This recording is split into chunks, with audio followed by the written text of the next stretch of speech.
King's Raid Successors of the Will is based on a Korean mobile game that I have never heard of before watching this anime, about a young knight, apprentice knight possibly, I don't fully remember, who is the descendant of a king from 100 years ago who was previously frozen in time. The main character was, not the king, who used a magic sword from the goddess of light to defeat the demon lord who was summoned by a dark wizard to destroy the world. And it is up to him, now that the Demon Lord is going to be summoned by the Dark Wizard again, to undo the 3 seals by finding his father's previous adventuring party and then collecting the sword so that he can defeat the Demon King.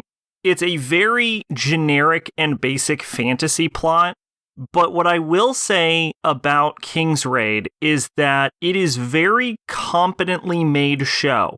Firstly, this anime has a beginning, a middle, and an end, which I don't feel like should be a big thing, but so many anime don't even have a middle or an end that the fact that this is a complete story feels noteworthy to me. It's also noteworthy that the main character goes on a journey with other characters, and the main character and the other characters are explored. There is also a side story with dark elves that face racial prejudice against them due to the actions of an ancestor of theirs, which ties directly into the main plot. And I will say the dark elf subplot was honestly more interesting than the hero's journey. But regardless, 1, they tied it back into the main plot, and 2, it was actually interesting, and the revelations made throughout the story about the sword and the previous king and the goddess of light and the dark elves not only ties itself in very well together,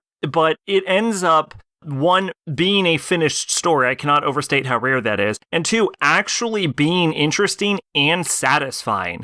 Everything in the show was done competently and well.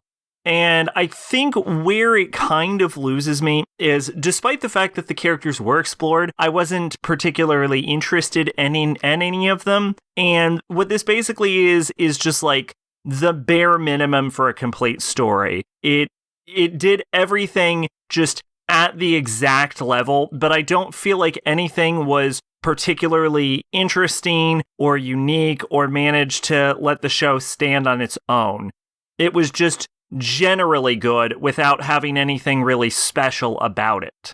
Like, I didn't feel particularly compelled by any specific characters. The action scenes were all right, but there was nothing specifically great about them. The plot twists were interesting and kept me engaged in the story, but none of them blew me away. It was all just on par. If King's Raid was a student, it would have C's in every subject. Twitch and Discord in the description. I've been Sacrobolic, your envoy of hope. Bye-bye.